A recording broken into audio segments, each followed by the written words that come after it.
Hello everyone, welcome to this HYT series of Sunya IAS. My name is Akash Verma and today we are going to see some of the important topics of national income accounting. Now in this national income accounting guys, many concepts such as GDP, GNP and many other concepts are very important from the prelims point of view. So today we are going to see, so to start with, first of all we need to see that from this income is coming and from where it is going. So to understand that, we need to first look into this circular flow of income. So here you can see that the two most important components, or I would say sectors, is the household and the firms. Clear? Just look at in these two only. Now here you will find that first of all, this household sector is of prime importance and they are the one who is going to provide the factor services. Clear? So they are the one who is going to provide the factor services such as land, labor, capital and entrepreneurs. Clear? Now in return they are going to get the factors payment, and we know that the factor payments are nothing but the rent, wages, interest and profit. So this is how the things goes from the household, and in return they are going to get the factor payments. Now here you can see that they are the only one who is going to consume the goods and services made by these firms, and in return they are going to provide the consumption expenditure on goods and services. Clear? So that this is how these two sectors are going to interact in this circular flow of income. Next, if you add this financial sector here, you will see that some of the households would have their surplus, right, in the savings. So they are going to channelize their savings to this financial sector, and this is where the firms are going to borrow from these financial sector. In return, some of the firms would also be going or running into the profits. So they must have their savings. So with this savings, again, if some of the households require the borrowing, they can borrow from this financial sector. Clear? So this is how the income flows into these three sectors. Here you can also add the government, right? So government is going to collect the taxes from both, right? They are going to collect the taxes from household and firm, and in return they are going to provide the payments, right? Payment for the services which these households or firms may be providing along with the subsidies. Clear? So this is how the different sectors interact in this circular flow of income. Now coming forward guys, see, the first topic or the first important concept here we have is of the GDP. So GDP का actual meaning क्या है? Here you can read out just that it is the total value. It is the total value of all final goods and services produced within a domestic territory. Just look into that concept. So here they are saying that they are going to capture the total value. So first of all, we are talking about the value. That means we are talking about the price of something. We are not concerned with any number of units. We are not concerned that how much units of, let's say anything, let's say pen you have created. We are just going to see that what is the value of that pen. Next, they are talking about all final goods and services. What do we mean by the final goods and services? Here, final means that only those goods and services we are going to capture which are made for end consumption. That means we are not going to capture the intermediate goods. Clear? Because ultimately intermediate goods are going to be subsumed under these final goods. Clear? So there should not be double income, like double counting of income. Clear? So for that purpose we are going to eliminate the intermediate goods and we are only going to capture the final goods and services. Next, they are talking about the domestic territory that we are going to see. But the one thing which we are going to understand with this word domestic territory, that this GDP concept is very much geography related.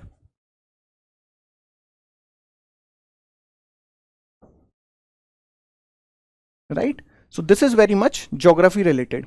Now suppose this is as per the factor cost, right? So here we are talking about GDP at factor cost. So how we need to calculate the GDP at market price, right? So क्या method है उसका? So let's see. Here you can see that if you want to convert this GDP at factor cost into GDP at market price, just you need to add up the indirect tax minus subsidies. Because जब कोई चीज factory से लेके आपके market place तक जाएगी तो उस पर बहुत सारे इनडायरेक्ट टैक्सेस भी लगेंगे. One among them in India is the GST, right. और उसके ऊपर गवर्नमेंट कुछ ना कुछ सब्सिडीज कभी कभी कुछ कुछ प्रोडक्ट्स पे ऑब्वियसली प्रोवाइड करती है, right. So for that we need to minus the subsidies also. So here from this GDP at factor cost you can get the GDP at market price by adding the net indirect taxes. These two are called net indirect taxes. Clear? चलिए आगे बढ़ते हैं. Next concept we have is of NDP. Now from this GDP how you can calculate the NDP? So from here, as you can see, here we are talking about the gross domestic product, and here we are talking about net domestic product. So if you have bought any Lay's chips packet, right, तो उस पे net weight लिखा होता है. What is that net weight? Net weight is the weight of that chips. They are not talking about the weight of the packing, right? अगर मैं packing के weight की बात करूंगा, so there I am going to be talk about the gross weight. So when we are talking about the net weight, that means or net domestic product, we need to minus that depreciation which is being occurred by the use of any goods and services.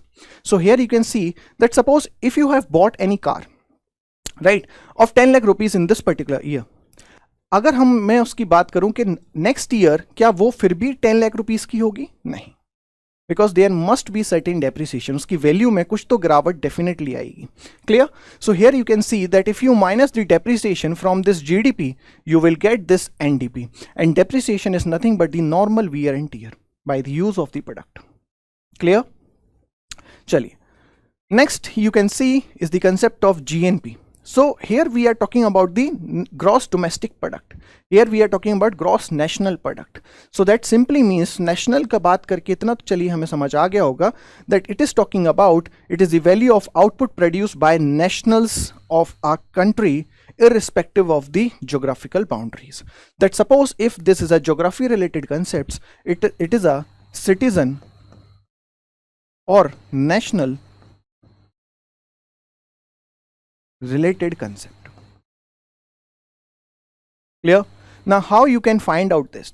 So here just in the GDP you need to add net factor income from abroad, that how much factor income our nationals are getting and how much factor income we are paying to other nationals.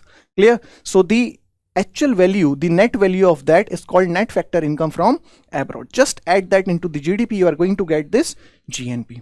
Now this net factor income from abroad could be positive, could be negative depending upon the situations. More about this I have dealt in the prelims crash course, you can just check out that. Next concept we have is of NNP, that is net national product. Simple सी बात है that we need to convert this gross into net, just minus the depreciation, right, the normal wear and tear. But one thing, one note is there is that NNP is always less than GNP, क्योंकि ये depreciation zero हो सकता है but it will never turn out to be negative, right? It will never turn out to be negative. That means कि किसी की value appreciate हो गई depreciate होने की जगह, right? This will not happen. Clear? So here you can see that from the GNP you need to minus the depreciation, you will simply get NNP, and this NNP is always less than the GNP. Clear? Next, NNP at factor cost is also called national income, right? So that is a concept, just you need to remember. Some of the books might be saying that the NNP at market price, but not, right? Because this is a concept which is being used by the economist itself, and this is the same thing you will find in the NCERT also. So NNP at the factor cost is called national income. Now next concept we have is of the personal income. Now from this national income, how we can calculate the personal income? You can see just from that the national income minus undistributed profits. Minus undistributed profits, that means undistributed profit simply means that if a company, after paying the salary, after paying the dividends, if they have left with certain profits, that is called undistributed profits. Minus net interest payment made by household, because there may be certain households who might have borrowed, right? So if they were paying for that, so that is called interest payment. Minus corporate tax, then plus transfer payments to the household. So the households must be receiving certain transfer payments. One among them is under Pahel scheme of LPG. So I am just giving you the example, clear? तो अगर आप LPG cylinder खरीदते हैं and on that if you are getting the subsidy, so that is called the transfer payment. Clear है? चलिए, next concept is that from this personal income और personal income you can calculate the private income also. So the private income simply says the personal income plus the corporate tax which you have deducted, you need to add that, plus undistributed profit or the undistributed corporate tax. So that three components, that is personal income, just add up the corporate tax plus the undistributed corporate profit, you will get the private income. Clear? But don't you think that in that personal income there will not be a complete control of any person? Because यहाँ पे अभी तक हमने tax payments की तो बात ही नहीं की है. So if you are earning something, you must have to pay certain you must have to make certain payments, right, in the form of taxes. So just look at that the personal disposable income from on which a particular household or a person have a complete control is you are going to get from deducting the personal tax payment from this personal income minus non-tax payment. Non-tax payment जैसे कि आपको rent देना है और there must be certain fixed charges which might be occurring on you. If you are living in a house, you must have to pay house tax. Simple. तो ये सारे होते हैं आपके non-tax payment. So this is how you are going to get the personal disposable income, and this is the income on which a particular person have a complete control. मतलब सारे खर्चे निकालने के बाद जो मेरे पास एक पे चेक मेरी जेब में आता है जिस पे मेरा पूरा कंट्रोल है to where I need to spend that money. Clear? चलिए.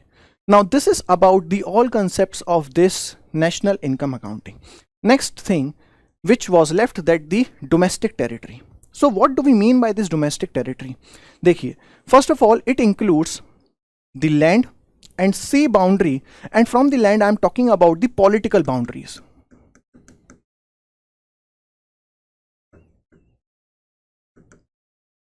That means कि जो मैप हमारा इंडिया ने खुद ऑफिशियली रिलीज किया है, that is called political boundary. Clear? Then sea boundaries of a country up to 12 nautical miles. Right? What is this 12 nautical miles? Why we are taking that? Just look at the UN clause. You will get to know about that. Clear? So this is where any country have the complete control or complete authority up to 12 nautical miles. Next we have is the aircrafts and ships owned and operated by a resident of a country. The next we have oil platforms, fish vessels and gas rigs operated by a resident of a country in a domestic or international water. Let me give you one of the example of that oil platform. Just look at that. ONGC Videsh secures 3-year extension for Vietnamese oil block in South China Sea. So that would be considered our territory. Clear? That would be considered our territory because this is our company. ONGC विदेश हमारी company है और अगर वो international water में operate कर रही है so that would be considered our territory. Clear? तो ये हमारी जीडीपी में इंक्लूड होगा. चलिए next, embassies and consulates military bases located abroad. तो अगर इंडिया ने कोई भी मिलिट्री बेस किसी और देश में बनाया है that would be considered our territory. Clear है यहां तक? One of the best thing to remember this is that so this is मेरी domestic territory and that is my GDP. Now what does not include here under this domestic territory, just look at that. So first, territorial enclaves, embassies used administered by a foreign government. तो अगर दिल्ली में suppose कीजिए American embassy है that would not be considered into our domestic territory. Clear? The next, international organizations which are physically located with geographical boundaries of within the geographical boundaries of a country. That simply means that if the World Bank has an office in New Delhi or let's say in India anywhere, that would be considered the foreign territory, not our domestic territory. Clear? Then their offices form part of international territory. Now you might be like this because previously we were including these embassies, consulates into our territory while in the same goes to others too. Clear? So that is about the domestic territory, that what includes and what does not. Next, simply summing up that what is included under GDP and what is excluded in the GDP, just look at that. First of all, we have already talked about this final marketable value of goods and services. Marketable simply means that we are talking about monetary measures.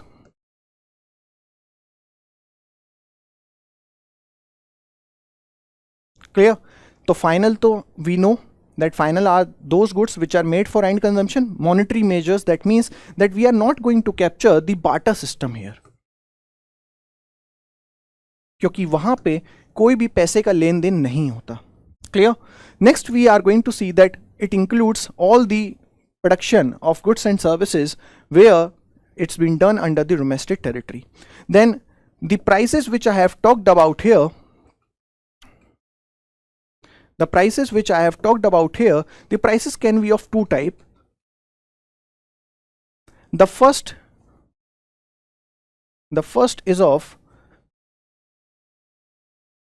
is on the constant base year, where the base year is nothing but the reference year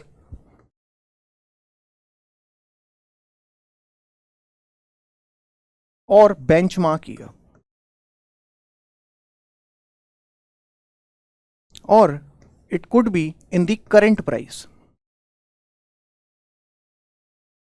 That means whatever be the current prevailing price, if we are taking that, right, to calculate the GDP, that is called GDP at current price. And if we are going to calculate the GDP at current price, that is called nominal GDP. And if we are going to calculate the GDP at constant base year price, that would be called real GDP. Clear? Now just look at that the real GDP focus on the output, क्योंकि price तो हम एक base year के ले रहे हैं, एक reference year के ले रहे हैं. क्लियर? सो जितने ज़्यादा हमारे पास आउटपुट होगा उतना ही हमें अपवर्ड देखने को मिलेगा, हमारी जीडीपी को बढ़ता हुआ हम देख पाएंगे. Second we have is the nominal GDP which focus on output and price. That means कि अगर पिछले साल के कंपेरिजन में इस साल प्राइजेस इंक्रीज हो गए हैं, let's say due to inflation,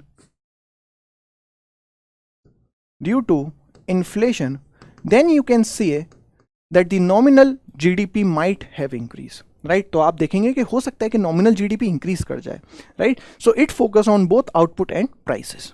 Then simply we can say that the real GDP is the, I would say, more better indicator of showing you your GDP growth. Clear? चलिए. Now what is excluded here? Just look at that too. Now first of all is the intermediate goods, because these are the goods who are actually finally subsumed under the final goods.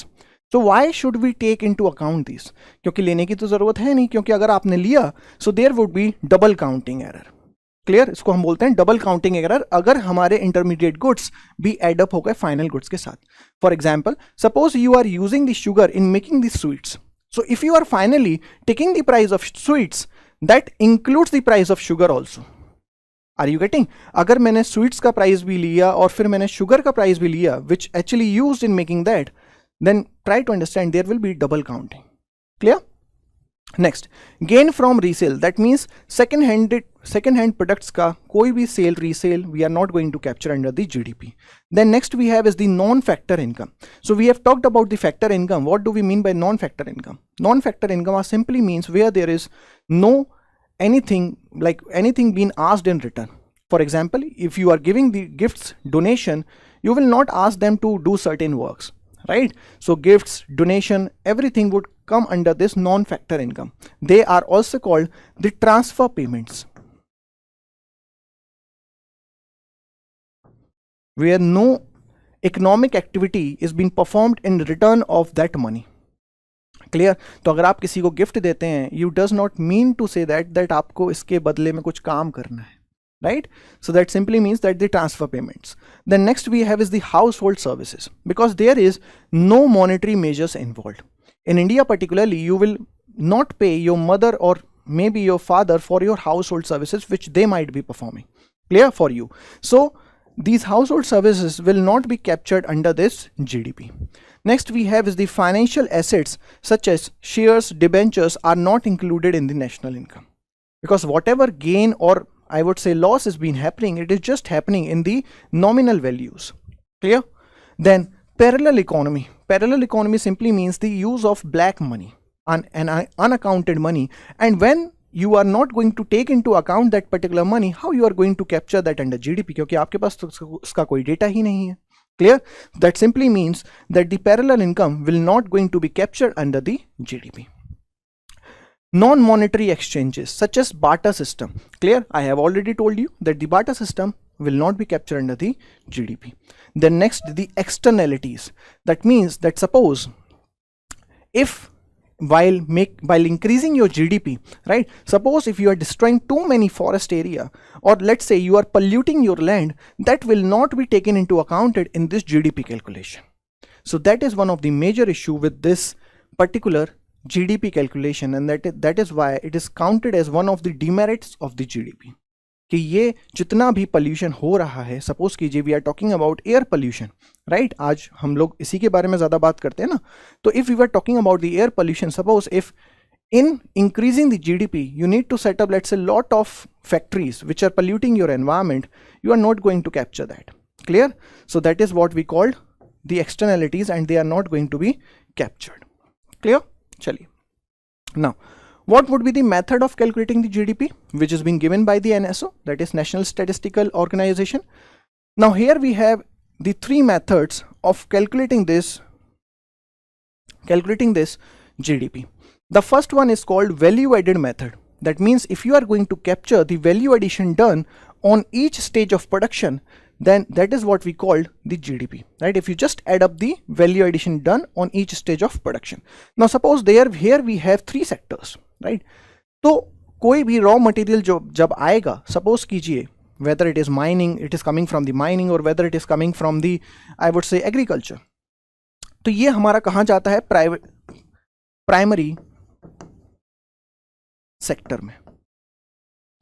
Then the manufacturing will be done, right? Suppose if you are making any value addition to convert that particular product into something else, let's say wheat से आपने क्या किया? आपने bread बना लिया. So that is being done under the secondary sector. Plus, then after making that, after converting that into a finished good, you are going to provide, like you are going to put it in the marketplace where you are going to sell it, right? And along with that, it also includes the transportation, packing, marketing. All these things will go under the service sector.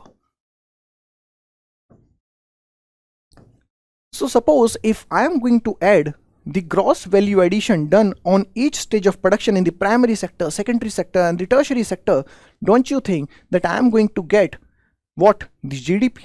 Now GDP here is nothing but the summation of gross value addition on each stage of production in all the three sectors. Okay, so that is the summation of primary sector, secondary sector, and tertiary sector, and that is what we call the GDP through product method or the value addition method. Next we have is the income method. So we know that we have factors of production, that is land, labor, capital, and entrepreneur. Now suppose if we just take into account the factors of income, so here you can see that for land you are going to pay the rent, for labor you are going to pay the wages, for capital you are going to pay the interest, and for entrepreneur you are going to pay him the profits.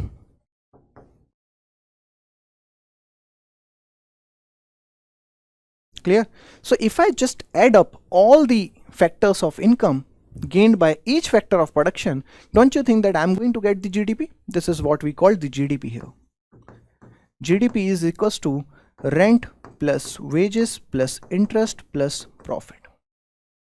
Clear? Next, talking about the expenditure method.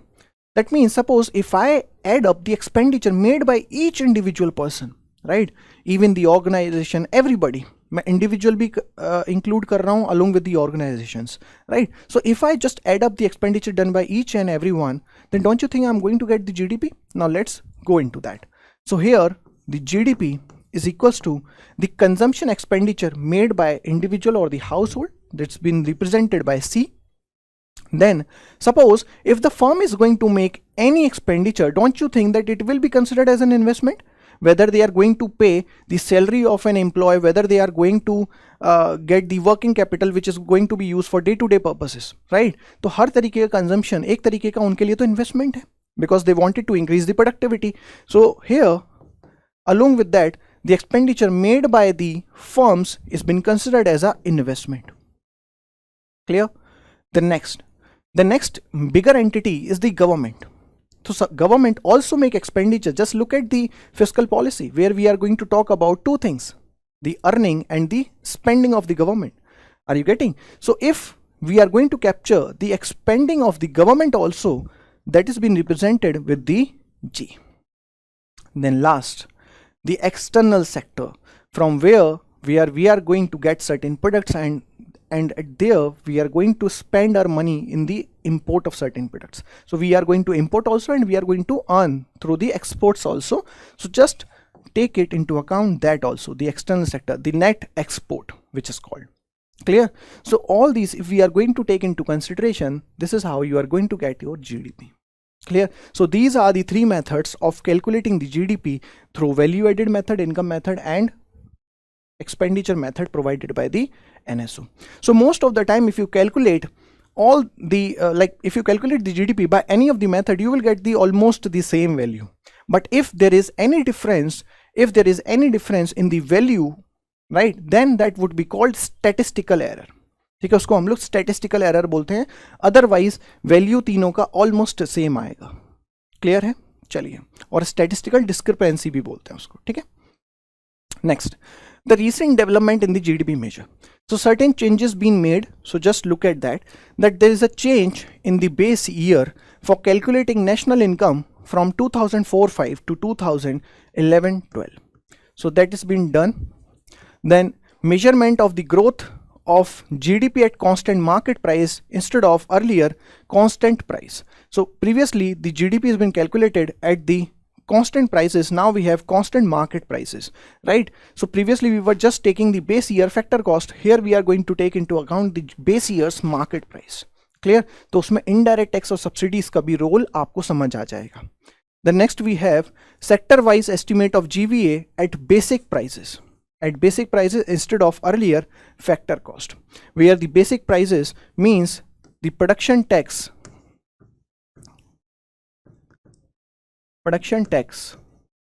minus production subsidies. Clear? The next we have is the use of MCA 21 database. MCA 21 क्या है? Ministry of corporate affair 21. ये एक database का नाम है जिसमें कई सारी कंपनीज का डेटा है, right? So what they are producing, what they are, how much they are earning, right? Value of that production, everything is being captured under that. Previously this data is being managed by the RBI, and since RBI is nowhere picture in the calculation of the GDP, so that particular responsibility has been taken away from the RBI and given to the Ministry of Corporate Affairs itself. Clear? Then comprehensive coverage of the financial sector, right? Previously financial sector is not been captured, but now the broking services also is being captured under this financial sector. Then improved coverage of activities of local bodies and autonomous institutions. So that has also been added into this measurement of GDP. Next, so now since we know that the conventional GDP does not take into account the environmental externalities, so for that reason our economists came up with the idea that instead of normal GDP or the conventional GDP, we should look towards this green GDP. Now what is it? Let's see. Green GDP is a measure of a country's economic growth that takes into account both economic and environmental parameters. Now what are these environmental parameters? Such as the resource depletion,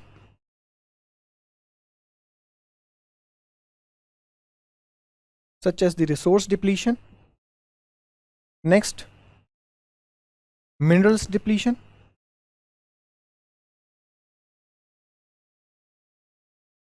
energy depletion, CO2 damage.